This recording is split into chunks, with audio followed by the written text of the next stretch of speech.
welcome back to Saturday Night Ladies. I am Deej, your knucklehead from up north. And I am Shari, your marvelous maven from the Mitten State. And we have our first guest! Yay! Yay!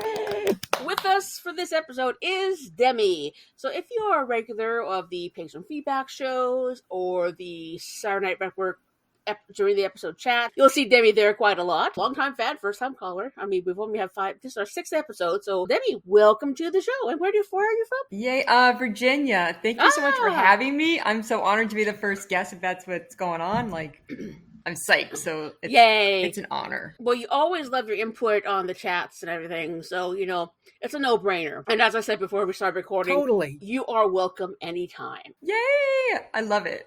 So this is our very first off-week episode, so no new SNL this week. Sherry is our maven of the off-season of the off-show episode. Yes. So I'm going to have her introduce that. All right. Well, I am very excited about this. It was very fun, as Demi called it, homework chore. We are talking about female-centric sketches, and this is going to be one in a series I'm sure that we're going to come back to many times. Probably breaking it down into years or eras, but this time we're just shooting the wad. We're doing 2 of our favorite female-centric sketches. And I am so excited because there are so many, so much to choose from. It was very hard. This season, the ladies so far are killing it. And there's only 5, which is just goes to show you. They're tiny but mighty. Oh, and speaking of other SNL ladies, Molly Kearney is now on DMV, which I only caught the pilot so far, but so far it's pretty good.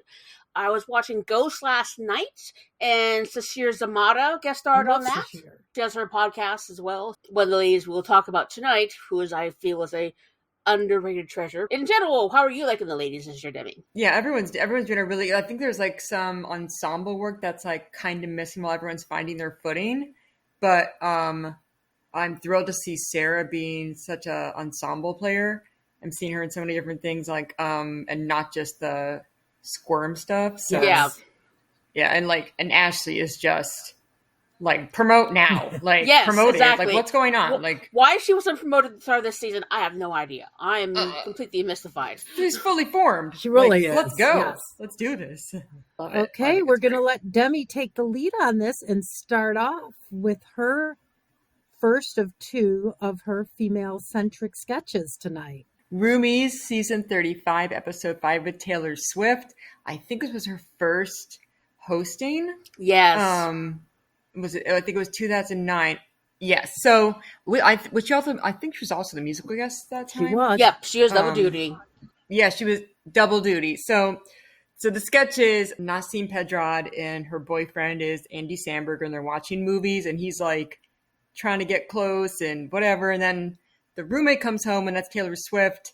And the rest of the sketch is just Nassim Pedrad and Taylor Swift being like the tightest, girliest, happiest friends ever, to the point where like the boyfriend is like, should I even be here? Like what do I need to be here for that? And it seems so emblematic of like this bubble in like the mid 2000s to like the early 2010s maybe, of like unabashed, unashamed female friendship. Like Crossroads had come out and Hilary Duff was a big deal. And there were all these girly movies that were like celebrating, we're female friends, we are friends. I think it started with like the Paris Hilton and Nicole Richie, because even though people didn't like them very much, they were like girlies for life at the time. There was so much positive female, I'm unashamed. So, in the comments of the YouTube video, some people were saying, oh, this is how the boyfriend found out his girlfriend's a lesbian. It's like, I don't even think that's what it's about. I mean, it could be. That's also funny, but no. Like, they are so obsessed with each other. Like, Taylor Swift wants to go in a different room. Like, okay, I'll just leave you guys alone. And Nassim Pedrad is like, no. Like, holding on to Taylor Swift's leg as she walks away. And she's like, I guess I can hang out with you. I think the funniest line for me that was so perfect. Like, oh, I just got off my 2-hour part-time Bath and Body Works. And, it's like the smells and the apple blossom, cherry blossom, whatever that was just so prevalent. Yeah, with Bath and Not Bed Bath and Beyond. I miss Bed Bath and Beyond. Yeah. Well, yeah, they went under real bad. Yeah. I think it was Bath and Body Works. But- I think you're right. Yes, Bath and Body Works. Yeah, my homework is so hard. I'm gonna quit your job. Like, quit your job and stay here with me. It's like, I wish I could. And then they do like, this was 2009, so this was a year after Barack Obama was elected. So they do like a Barack Obama chant. Hay is for horses and chickens and fish. Hit me 3 times and I'll grant you your wish. 3, 2, 1.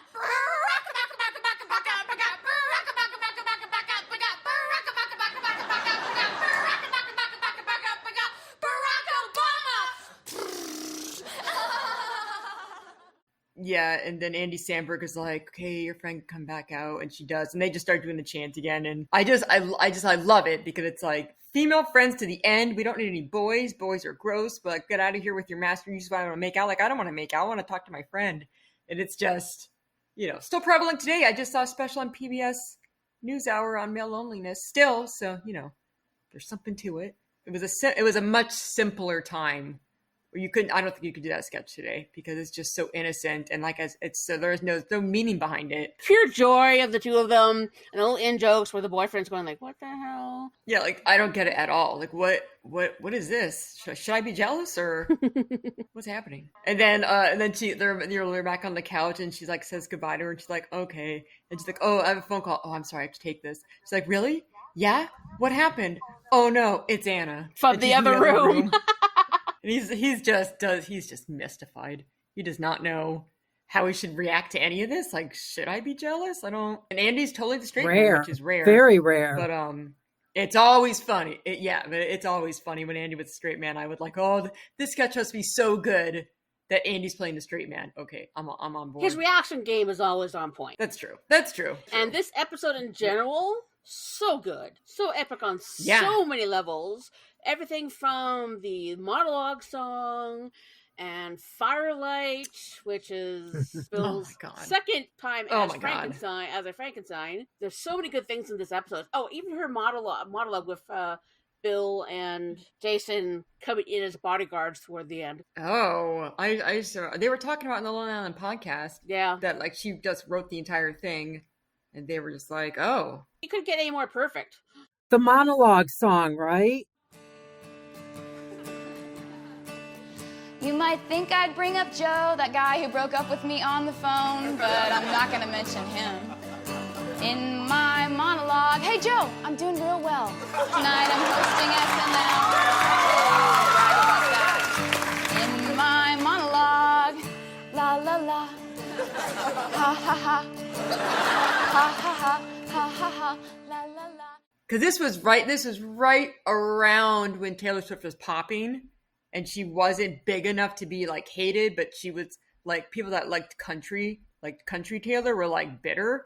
But I think this was right around when she became a cover girl for CoverGirl Cosmetics. Yeah. 19 years old.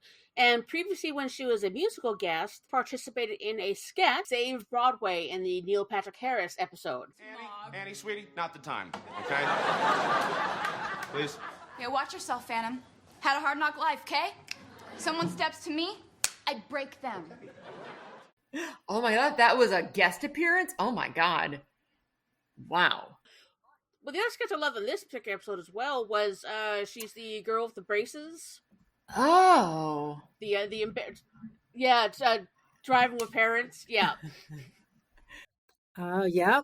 Well, she really owned that. I saw that clip even, and I was like, "Oh, I forgot that was before she was even hosting." Like, Mom! Yeah, she was great. You did not have any like, "Oh, she's out of her league," but good for her for trying. You were like, "Whoa, she's funny."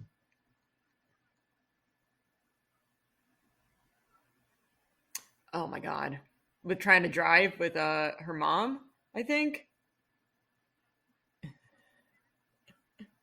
With Amy Poehler, and she's just in her most horrendous headgear in like the trying to describe her teenage angst with her mother, and I think it's really petty. Like it's something like really, I don't remember what it is, or it was really serious. I don't remember. But Taylor Swift was so playing such a good like brat, like a teenage brat who doesn't know anything yet, but thinks they do. It was very satisfying. it was like shocking. Like she was extremely competent and could handle going from different things and doing different personas. She's very good. Very, very, very great performer. Just like there was even another one I was thinking about naming. Well, I don't know if it was this episode, the interview with Kristen Wiig and Bill Hader. Oh, yes, that was in that episode, the Hollywood dish. Yeah, and she's like laughing, feel like it's like, no, more, laugh more. I remember that, yeah. Bill's always in that. Yeah. Yes, even on Saturday Night Ladies, I bring up Bill because I mean, Bill is so great with all the ladies. He does a lot of sketches with the women, and Bill is of a caliber of comedian that he's not one who doesn't think women can be funny, and there are plenty of them out there. So he doesn't worry about being upstaged by women. So Deej, you can talk about him all you want because he's great. it was this girl, the teenage girl that had a blog, has this blog, I can't remember what it was, but it's like things you could ask a guy, and he was saying, no, I love when women are fighting. Was like what with his former wife Maggie Carey, her laugh attracted her to him in the first place. And given that Bill has grown up he has two younger sisters, he has his mother, had two grandparents who live very nearby, he has 3 daughters. So he said in one interview, it's my lot in life to be surrounded by women. Demi, you made some great points, and you made a great choice in Roomies. And Taylor and Nassim, a perfect example of female friendship, like you said, and also female actresses being able to hold their own, and Sandberg being the straight man. So excellent choice for what we're talking about here, which is women taking center stage. Nassim is another lady of SNL who has been very much underrated. And I do feel really bad in one way with her because she left SNL to do the sitcom with John Mulaney, which did not go well. God. But speaking of ladies who are very, very underrated. Well, Nassim is another lady of SNL who has been very much underrated. And I do feel really bad in one way with her because she left SNL to do the sitcom with John Mulaney. Which did not go well. No. Unfortunately not. But speaking of ladies who are very, very underrated, 3 ladies that you really don't hear about. I think only one of them has been interviewed on the SNN by the fabulous John Schneider and James. Maybe 2 of the 3. I don't know. I can't quite remember. But I'm speaking of Yvonne Fallon, Beth Cahill, and probably the most known of the 3, because she's the only one who got more than one season, Melanie Hutzel. Oh, Melanie, love her. Love Melanie. I really like all 3 of them, though I'm not as familiar with the other. They were on such a short time. Yeah. I watched all of them, but I have to get my memory started again. And the sketches I'm talking about, for those of you babies out there or newer fans or whatever, is Delta, Delta, Delta, an actual sorority. And there was a lot of controversy when this came out. The Tri-Delts were not thrilled. I'm a sorority girl, and I loved this. And I just read somebody's comments. It's a popular SNL blog, maybe the Reddit, I can't remember, talking about how horrible this was, how redundant the sketches were. They're the same exact beats. All of that is true. Is that every SNL recurring sketch? I think so. I feel like yes. And I feel like that's what makes it funny, because it's like comfort food. We talked about, I think, a couple episodes ago about those sketches that are just like a warm blanket. And for me, Delta, Delta, Delta, can I help you, help you, help you? My favorite line really resonated with me. I was a sorority girl. We were not stereotypical. My sisters could drink guys under the table. I was, of course, the designated driver because I didn't really drink. And when I did, it wasn't pretty. So anyways, I really, really related to the 3 girls, to Meg, Pam, and Di. And all of the situations they got themselves in. And yes, in some ways not very feminist, because they always ended up caving for the cute frat boys. But I hate to say it was the 90s. And that was really, that was what was going on. Channeling your inner Michael Che. Yes. Yes, for sure. I'm taking the Michael Che role right now. Mm. That is it's Oh, it was the 90s. So That's a valid defense. regarding the repeating structure, though, even Lorne Michaels has said that that is what people like about SNL because they wanted to do one of the vocal checks. They wanted to do one of those in an airport, and they said no, keep it in the home. That's where people want it. That's where people love it. And yep, there's different situations and different things within it, but familiarity brings and viewers back. there were 4 of these, which was quite a few for 1 year. Oh, wow. Then unfortunately, Beth and Siobhan were given a dismissal after 1 season, and they decided not to bring it back with different cast members and Melanie. And I'm glad they didn't because the chemistry that those 3 women had together was the heart of the sketch. Yes, Roseanne came on as the new sorority sister who was coming to college as an adult with her husband because Tom Arnold was also hosting with her. That's my personal favorite episode. The first one was Rob Morrow comes in at the very end. He was the host as a teak. I found it really interesting that they used real sororities and real fraternities. I think they could have saved themselves a lot of grief by just making up, like they did in Revenge of the Nerds and Animal House.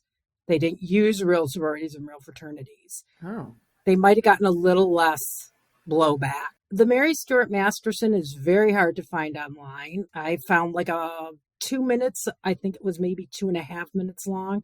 So a little bit was cut off, but I did find that on TikTok. And the Woody Harrelson with David Spade, I found the whole sketch. I guess it was a fitting end because what are they doing at the end? They kick the guys out, which I loved at the end. They're getting all their notes together to go and run back to their fraternity house and help them out. It is sort of a fitting end because I feel like that's what those 3 girls would have done. And I watched my sorority sisters do stuff like that. So very relatable. Do I think it could be done today? Probably not, because it already got a lot of blowback in the 90s. So I think it would get a huge amount of blowback. Now, even if they didn't use the sorority or the fraternity names, there'd be complaints. I think there'd be a lot of complaints that it's too stereotypical and blah, blah, blah. However, I feel it's still very much a statement for women because those 3 women got their own sketch on freaking season 17 when it was Sandler and Farley and Schneider and Spade. Yep. And if there were women, it was guys in drag, Gap Girls, Linda Richmond, love them both, but that's the direction that it was going then. It was all about those bad boys and the girls weren't getting on. So the fact that these 3 brought an idea to the table and made it happen was a huge deal. And no matter how much the sketch may annoy you, you've got to think about that. That was a huge accomplishment for those 3 women. I often wonder if this is something like a chunk piece that Melanie Hutzel brought on from her work. And I don't know as much, like you, I don't know much about the other 2 players, but Melanie was always one of my favorites back then. Her Jan Brady, straight on impeccable. And that actually came from a stage show that was being done in LA called The Real Live Brady's. So what they did was they took episodes of the Brady Bunch and recreated them live on stage. That show actually came to Michigan. I was this close to going, and for some reason I wasn't able to go. But that show did tour all throughout the States, and I heard great things about it. I'm sorry that I missed it because I'm a huge Brady Bunch fan. But Deidre, are you ready to take the reins? I am. Okay, so I'm going for a musical route from season 40, episode 7, with hostess Cameron Diaz. It's Back Home Ballers. One of the great songs of this particular era of SNL with all the ladies, the music, and I mean it's the sheer Zamata. I really loved her when she used to be musical stuff. Yeah, it's really hard to say which is my favorite verse. Although the one I think is really, and I'm gonna actually go try to do this myself. I don't know how well it's gonna go. But we're gonna give it a shot. Is the bridge with Leslie Jones? Yes, Ah. my favorite too. Yeah, it's like, hold up, y'all don't even know how pimping it is in my mom's house. That bitch puts out so many bowls of things for me, it's insane. I'm out to my ass in bowls, all type Lots of of bowls, bowls. chips and mints and sea Kind salt of bowls. bowls. My mom's got bowls for everything, potpourri nuts and everything. Bowl in the toilet, bowl on the shelf, bowl of M&Ms. I can help myself. She puts out these bowls for me, and any bowl I like, I You get for free. Bravo! I'm not quite as well known for my rap Excellent. skills. Excellent. Well, that was great. I felt like I was there. Is it's the password. So it starts with password start with 17 O's, then B45LTNG, then capital X, then 333, then 1458 TDQ, and 314NW. Very spelling bee coded. You older people in the house wouldn't necessarily know how to change a Wi-Fi password. I don't know much who played her, but one thing that came up a lot in this time was Jean. Now it's the whole thing with Jean. She got a cough. She got it from Jean. And now it's the whole thing with Jean. She was also the mother in Crucible Cast Party. Oh. She was the neighbor in Back Home Baller. So what's up with you? Yeah, that's where Jean makes her first appearance. Yeah. I saw that. I saw that again today, and I was like, "Is that the Jean? Oh my god! Whoa! First appearance by Jean. Okay." And then it became a whole thing. So Deej, could this be done today? Do you think? Oh yeah, totally. I feel like it could definitely. Totally. Apparently, there's a rumor that it might be Will Ferrell's mother. Oh no, I've never heard that. Because when you come home for the holidays after a long time, because the parents love their daughter. And just, the beginning of that solid, amazing trinity, Kate, Cecily, and 80, which we could probably do. Little baby 80. Which we could probably do, we may, an entire series on the sketches of these three women. So amazing and so captivating. I definitely want to do a little baby 80. 80 Bryant is like one of the SNL goddesses to me. You are not alone. as she should be. She's incredible. And she can rap. I mean, so talented. Okay, well, I guess we're throwing the ball back to Demi for her second ladies, episode. This is a bit of a rant that has been boiling in my heart for almost a year. I need to get this out. So, all right. So my next pick is It Girl Thanksgiving from season 50, episode 7, specifically because it is the most niche. It is so niche. It's one of those things you watch like, is anyone going to get this? And the thing is, no, people did not get it. And they thought we're annoyed by it. And like, why are these impressions happening? But I was just like beside myself. Like, this is the greatest thing ever. Because it's so fashion girly coded. Okay, so I think it was officially called It Girl Thanksgiving. Yeah, It Girl Thanksgiving special. And then somebody in the comments was like, so they should have named it Thanks. It's Giving. And that had like 1 million likes because that is a better name. So it's just it's Thanksgiving. It's an impression parade, but it's Thanksgiving as hosted by all these not Hollywood, fashion girlies, New York fashion girlies, and fashion. It's a very fashion elite coded sketch. So it opens with Bowen Yang as Marc Jacobs introducing it, and he has like a really long manicure and like excessively long lapels. Marc Jacobs has been a fashion designer since 2001, I think. He was like worked at Christian Dior. He's very he's like friends with I think Stella McCartney. I think he was rumored to have taken over House of Dior, but then it didn't happen. Yes. He has a million fashion awards. He's highly lauded. He has a makeup line that I love. He makes what's my favorite thing he made on that? Probably the eyeshadows. And like he had a powder brush that was like $80. That was probably worth it. But it's very luxe high end Marc Jacobs. So he's yeah. But I had one of his lipsticks in my one of my September Sephora birthday gift things. Yes. I just had I just got mine on that. It was Lady Gaga, House of Gaga. Her I got her blush or highlighter and a lip gloss set. So he's very known. He just had come out with like I looked it up on Wikipedia, like a polysexual line of fashion. So he's very in like he's very chic. He's very known. But if you don't follow fashion, you wouldn't know. He's next to Julia Fox, and I think she's famous for being famous. I think she's like a model on the scene. She's in the circuit. So she's very it girl. It's like she just exists. This is okay, but this was hosted by Charlie XCX doing double duty. And she comes in, I don't know if I'm getting this totally right, but I'm going to name all the people in it because I love it.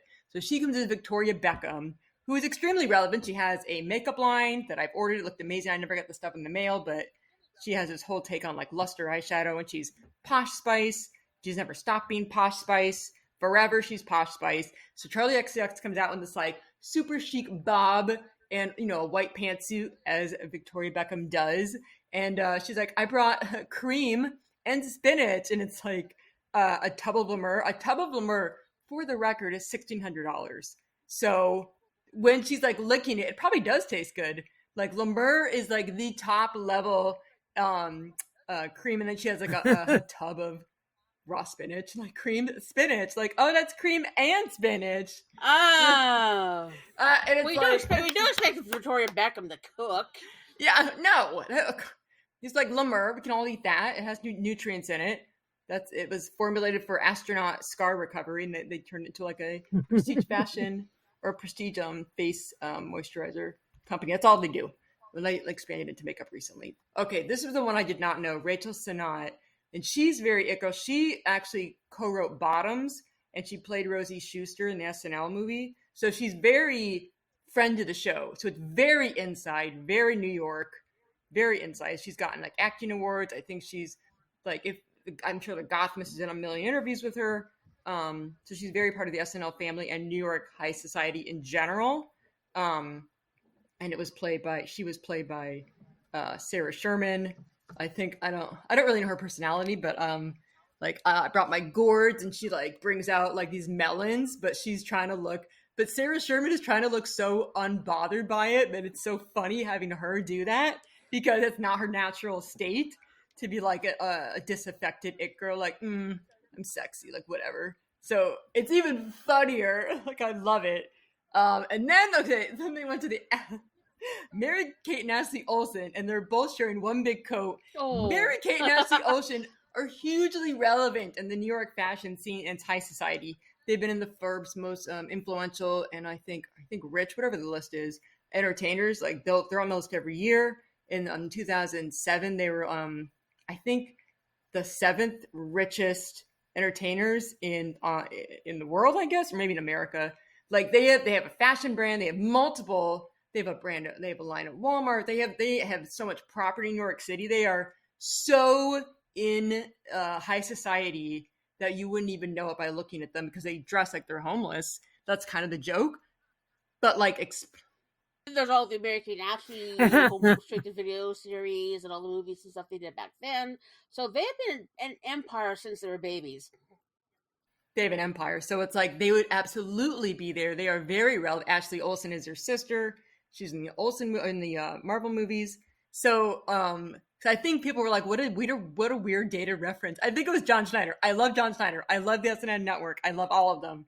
I love that show. He does a great job with diversity of guests. And you can cut this if you want. I love the fact that he has people on with different points of view. But no one on the panel got why this sketch was so great. And I was like, this is amazing. This is amazing. Is this like a Gen Z coded?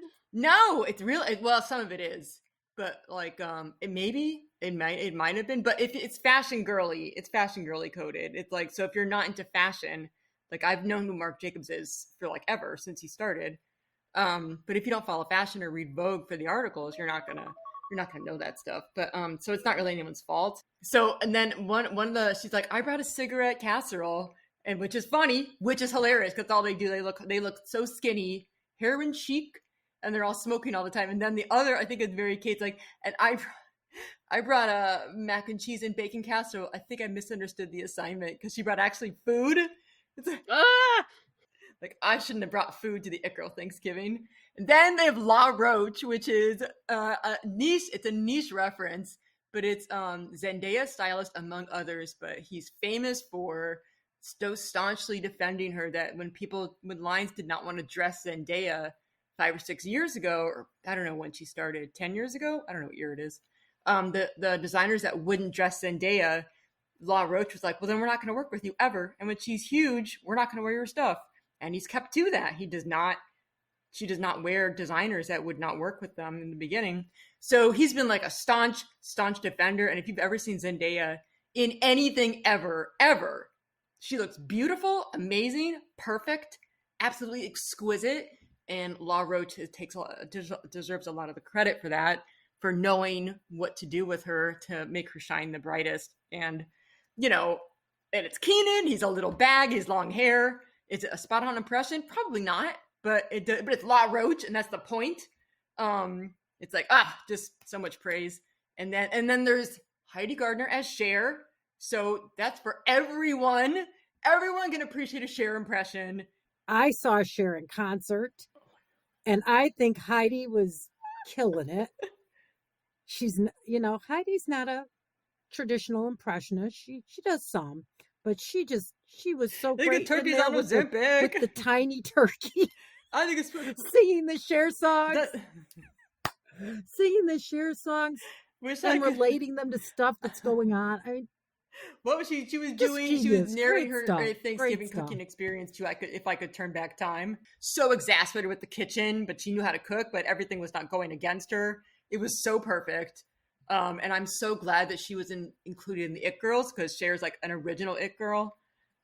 So I really appreciated the cross-generational acknowledgement. Absolutely. Who am I leaving out? Am I leaving out anybody in the... Ego was Naomi Campbell. Is that right? Oh my God. And she just starts the catwalk. And like, I think that's a spot on Naomi Campbell impression. You can't just do a British accent and be like, oh, it's Naomi Campbell. Like, no, she sounded like Naomi Campbell. And I think she had like a sharp bob. And she also was wearing like a white impeccably tailored suit and was like kicking things off the table, because they turned the table into a catwalk for no reason. But of course they would. Yes, like you do. And she was just, as one does. And she was just serving. I forget if she had like a line or not. I'm trying to think. I hope you can. Totally. She was just owning it as Naomi Campbell. Everything was just so great. I loved it so much. I had over 1 million views on YouTube, but it's so niche. I can't speak for gay men who are into fashion. I can't speak for them, but I know it's for the fashion girlies for sure. I loved it so much. When SNL goes really deep and really niche, they don't even have to do a bang up. They don't even have to do an impeccable job, because most people don't know who they're talking about anyway. But when I find out more about a sketch like that, I loved it so much, and it got so much hate initially at the hot take stuff, and I'm like, no, It Girl Thanksgiving, I stand It Girl Thanksgiving. So thank you, ladies, for giving me the platform for me to rant on for justice for It Girl Thanksgiving. Well, that's the thing about SNL. There's so many different comedic voices, not only in the cast, but in the writers, and many people have provided. You have to find that Venn diagram of what you find funny and what SNL people find funny. And sometimes it's a fine line. I kind of got most of this. I didn't know more of the more common, newer It Girls of the more current generation. But Victoria Beckham, I've been a Spice Girls fan for years. I've sung Spice Girls in a singing contest. So girl power. Sports Spice is my favorite. Me too. That was why she was my favorite too. Yeah, and I saw Melody C live. Oh my God, she was so good. And people come from different backgrounds and different areas. Not everybody's going to find every sketch funny, which is why I hate when people say that SNL's not funny anymore. No, SNL's not funny to you. Also, have you watched it lately? I don't think they have. People who say that haven't watched it lately. Yeah, so there's one guy complaining on Reddit the other day. It's like, or on something the other day, we were saying, SNL's been so rude, it's so awful. It's like, I said, well, don't watch. Nobody's making you watch. It's like it's got Paul Anka's guarantee. Just don't look. And it's pretty easy. I didn't understand this sketch the first time around either, Demi. But rewatching it today, I really thought it was a great showcase for the women. I thought everybody did a fantastic job. The men were very much in the background. They were supporting roles. The women were front and center. Charlie XCX, this might have been one of her best sketches, if not her best sketch. She's marvelous as Victoria, marvelous. And the Olsen twins, our girl Ashley Padilla, as Oh, is that who that was? it was I couldn't Ashley tell that was. Padilla, and I'm trying to think of who did the other Olsen twin, and it's escaping me. But they both. Was it really Ashley Padilla last year? It was Ashley, I'm pretty sure. And I cannot remember the other, and it's killing me because I know who it is. But you know, as Deej and I talk about our menopausal memory, sometimes it's. I was listening to your last episodes, but I really liked them. I appreciated the prelude shout out to me, like as a coming on guest. I was like, oh, that's yay. Yeah. Be happy I so remembered excited. you were coming on, Demi, because that's how bad my memory can get. But Ashley is terrific as the Olsen twin with the cigarette casserole. just brilliant. And then they're falling into the large coat. They fell in the coat. Perfect. And we've already talked about they're always so we've already talked about Heidi and her brilliance as Cher. So it was just a brilliant showcase. And I don't have to ask, could this be done today? Because it was done like not even a year ago. So obviously could be. Yeah. And just a brilliant showcase for women. So excellent choice again, Demi. And we were very happy to have you air your grievances. And rightly so. Yay! Oh, I had the cast breakdown from SNL Archives.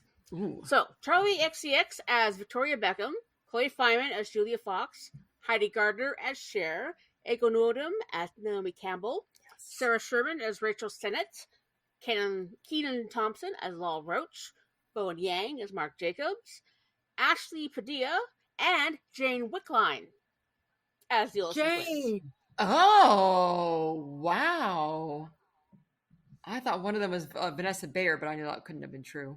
This is way after her time. No, but that is a good point, Demi. You just made me have the connection. Jane Wickline has shades. I don't like to compare cast members, but we all do it.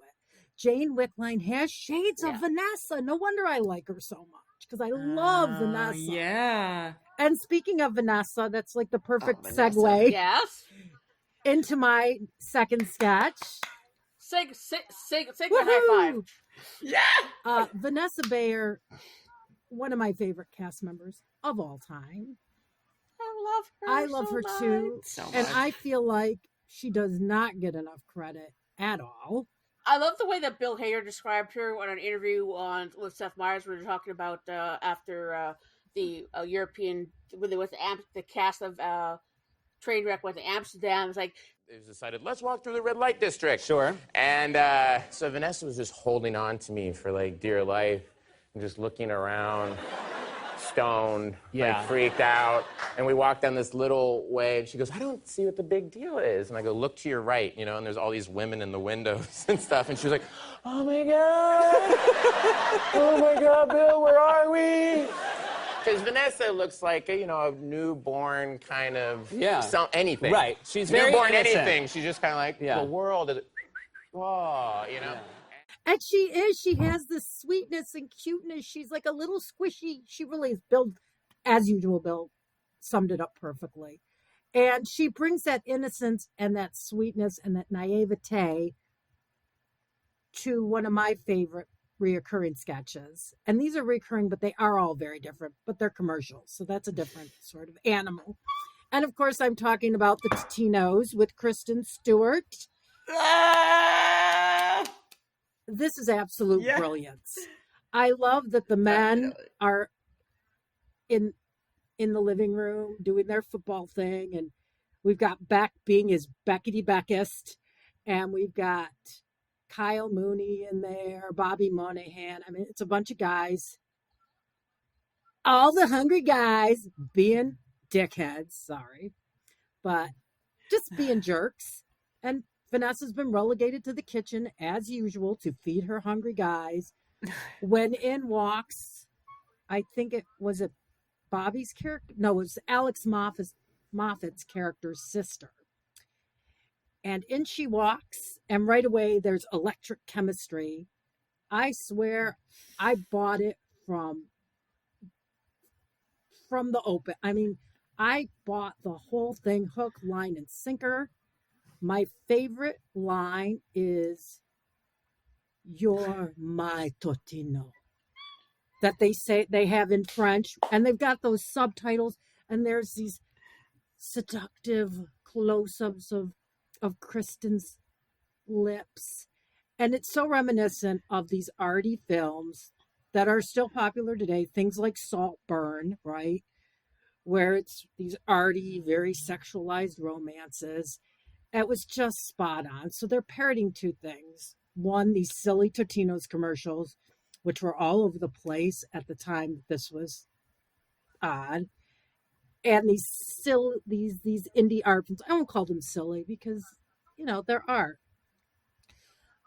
I don't know if Maya un Tambien was out at that time. I think it was now. That's older. But those are the kind of movies. Yeah. I'm screwing up the title because I don't know Spanish, but this was a very big hit that I saw it in art. Actually, I saw it in art museum in a theater, and it was very, very sexual and very reminiscent of this film. And there's many of them. It's you too, Mama Tambien. This was the style, these very sexual close-ups, the whole thing. And in this little 2 minutes, they parodied a 2-hour movie whilst parodying a commercial. And who's at front and center? The men? No, they're relegated to being the dumb schlubs. While they're just making out in there. They're just making out. They're spraying each other. And I love the final scene with the overlay of the Palme d'Or or whatever independent movie award nominee. And the Palme d'Or. That's the prize at the Cannes Film Festival. And I don't know if that was the award, but something of that ilk. And there the two of them are in this perfect love embrace, and she's pushing her hair away. I think Kristen is pushing Vanessa's wet hair away. It's just chef's kiss. Absolutely perfect. Their chemistry is incredible. Absolutely perfect. Absolutely incredible. And yes, Kristen Stewart's the Twilight movies, which are actually filmed around where I live after the first one. Forks. Yeah. So a lot of BC forests and stuff. But when she got out of the Twilight stuff, she does a lot of really good stuff. Like she has a really good part in Adventureland. And the chemistry of her and Kristen is just so good. But my favorite line is, I don't know if I have a name. Beautiful. What's your name? I never had one. It's like it's double funny because like the joke is like, oh, the woman was a lesbian, she never knew what pleasure was, she never knew what an orgasm was until she met this other woman. But they took it a step further. What's your name? I don't have a name. I never had one because all she does is make Totinos for her boys, for her hungry guys. Yeah. It's so funny. Like I can't even handle it. And you are absolutely right. It was truly ahead of its time, even in, I don't know, what it was, 2017, I think. Yeah. February 4th, not that long ago. And Vanessa Bayer was just credited as Totino's wife, and Kristen Stewart is Sabine. Exactly. Vanessa's just Totino's wife. She doesn't have a name. The other thing I really wish got a second season is I Like That For You, when there was a one season show she did for Showtime, where she was it was related to her. The other great thing about Vanessa Bayer is she is a juvenile cancer survivor. Leukemia, I think.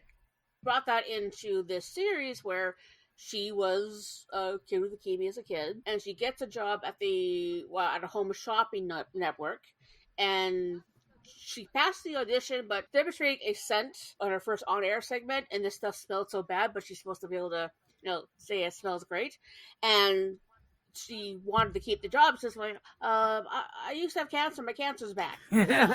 So she's trying to keep up appearances of the whole cancer thing. Which Vanessa's just so good at that naivete. And her boss is played by Jennifer Lewis, who is, I love that woman. Oh, wow. Tilda Swinton was her boss in Trainwreck. Oh, wow. I did not know that. Oh, and Vanessa actually has a podcast with her brother called We Made It Weird, which Bill did make an appearance on. Vanessa is top tier lady for me in so many ways. And she doesn't break. No. Very rarely. The only time she came close was in one of the Regine sketches. Jason Sudeikis came back to host. And she came close to laughing that time, because I think it was when Fred Armisen's foot ended up in the guacamole. She's just a class act, and this sketch was so perfect. Definitely could be done today, for sure. There's movies like this. Totinos are still around, even if the commercials are not. And as far as its relevance to women, come on. There wasn't this kind of this girl on girl stuff, not big on TV at that time. On streaming, maybe. You weren't seeing it on network TV a lot. So SNL was taking a big risk that somebody was going to complain. And they went ahead and did it. And I give them so much credit, because this gets talked about a lot. And yeah, kudos to everybody involved. The writers were, I believe, Vanessa and Sarah and Chris Kelly and Sarah. I have her name written down, but not Sarah Sherman. We know that one because it's way too early for Sarah Sherman. It was Sarah and Chris Kelly. They worked together on a lot of sketches, and they worked with Vanessa on this and did a great job.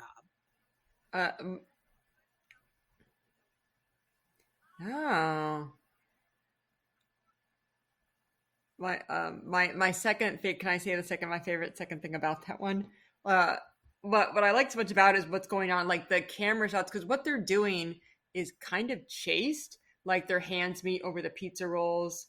I think there's like touching over the clothes, but like there's no rubbing. It's just like Vanessa gets her breath taken away because Kristen Stewart puts her hand on like her chest. Not even obscene. It's not obscene, but then they end up, I think they're all like doing it on the kitchen island by the end, and that it's just. But on Vanessa Bayer, so Vanessa Bayer's brother is who she does a podcast with, and he is I guess one of his best friends is someone in this punk rock group I'm in. So because of that, yeah, I know. So because of that, they'll get like a cross pollination, and her brother will get punk rock guys on the show. Like they had Brian Baker from Bad Religion, and I like lost my mind at the crossover. Like I put it in my Bad Religion Facebook group, and this guy was like, "Oh yeah, that was my best friend in college." Like, and Vanessa's brother will bring up this friend in other podcasts he's done, because he'll send it to me like, "Oh, Vanessa's brother talked about me."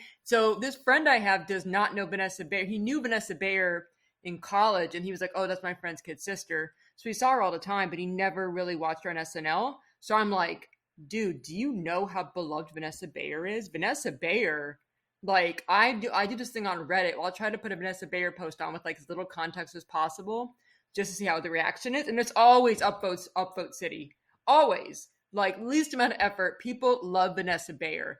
And I'm like, dude, people love Vanessa. I don't think you understand. So I'll send him like Don Lazarus clips and stuff. And he's like, whoa, like, cause he doesn't know her like that. And it's like, it's insane because he doesn't watch SNL. So it's like crazy to me. Like he doesn't know how gigantic Vanessa Bayer is in the SNL universe. The easy thing about her brother is, this was actually discussed in the episode with Bill Hader that they did about sneaking in the movies. And when they're about to go on the press tour around Europe, she was told, "Oh, you can bring another person with you." Mostly, they were probably thinking, "Oh, you want to bring a publicist or makeup person or whatever." She brought her brother on the press tour with her. Oh, wow. She's such a class act. Oh, wow. All right. Siblings. Well, we all agree that this was a perfect sketch to be discussed on the show. And I believe Deej is going to cap us off with a truly perfect sketch to be discussed. Take it away, Deej. We are talking season 43, episode 7, hosted by Sarah Sharonan. And this is a classic Welcome to Hell. And this was at the genesis of the Me Too movement with Harvey Weinstein, all these other guys. All these big, cool, powerful guys are turning out to be, what's the word? Habitual predators? And it's true. It's so cheery and all bubblegummy and stuff, but there's so much serious and so much trueness to this. Because like women get harassed all the time, and we do. And the other one is this ain't a girl group. We just travel to pack for safety. Let me tell you a secret. Oh, even more, there was my dad gave me a pink gun, so there's a lot there. And the audience reaction to that and was Cecily like, oh. We have Heidi Gardner is playing the creepy guy in the trench coat, but Melissa Villaseñor is an amazing singer. The Nothing Good Happens in a Van is just such a classic thing. But it's good here. It's very topical. It gets right to the point, but in a nice, fun, fanciful way. The only thing that did kind of get me with the sketch is the dancers they had sort of in the foreground. They seemed a bit out of sync. And another great section for Leslie. Hey, just wanted to say, I think what you guys are doing is really cool. I get it. But you do know that it's like 1,000,000 times worse for a woman of color, right? Oh my God. Yes. Thank you. Well, let's get back into this. Melissa is representing all the women through different eras. Why didn't you say something? Like, I did double down, Daddy. And she's like burning at the stake.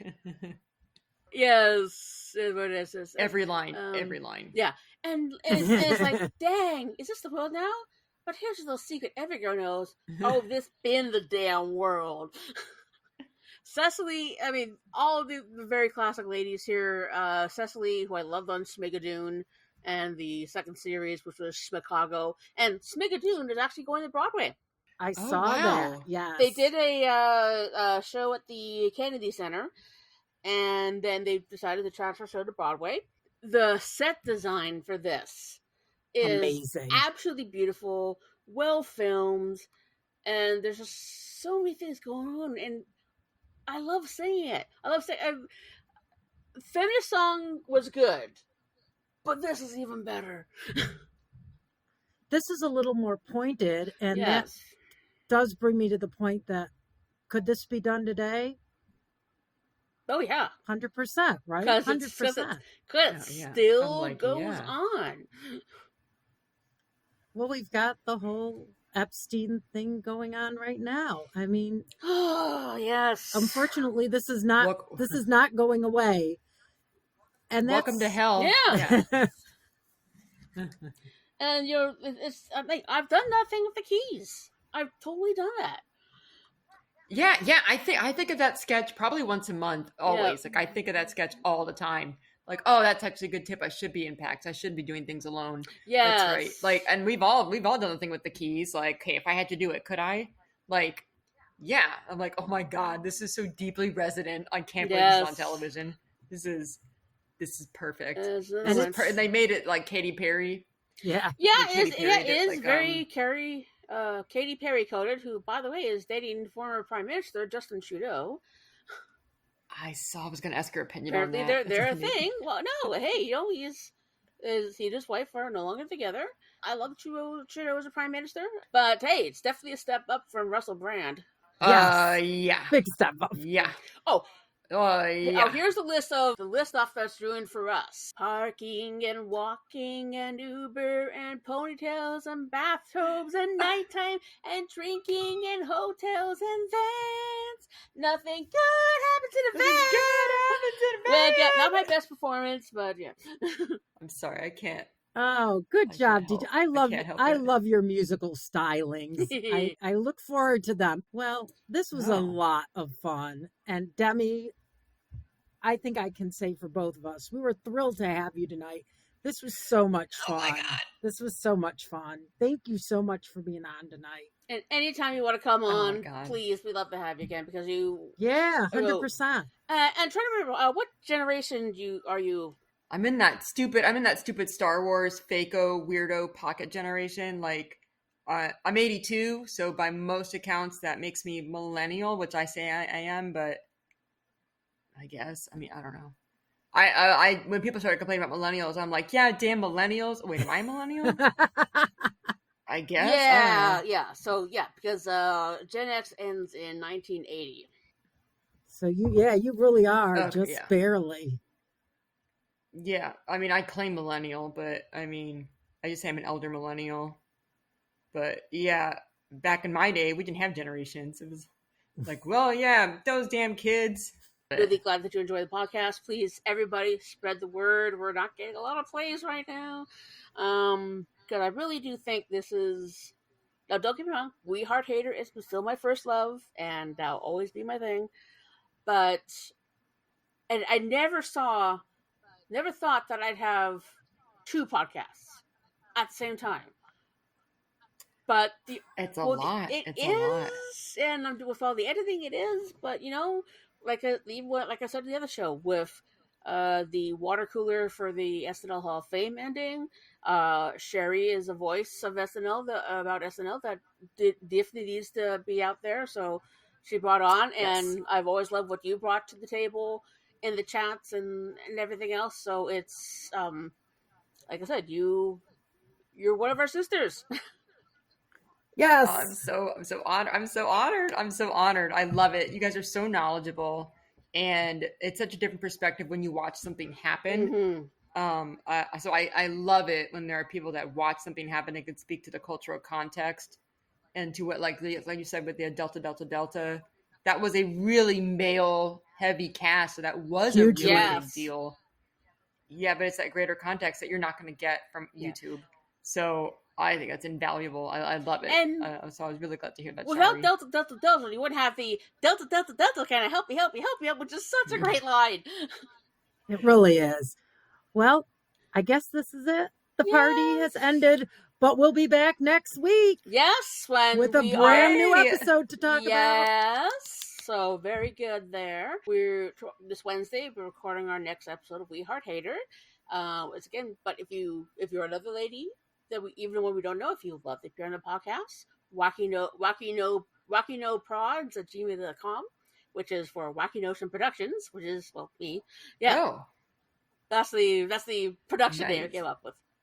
I love the idea of a wacky notion, because my brain is full of all sorts of useless information. Perfect for a podcast. Perfect. And so that's and there was the time when a lot of these sketches I saw live.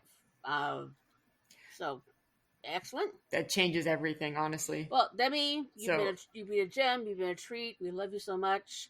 And this has been Saturday Night Ladies. You'll hear us next week. See you next week. Saturday Night Ladies is a presentation of Wacky Notion Productions. Hosted by Deeds Behrens and Sherry Fesco.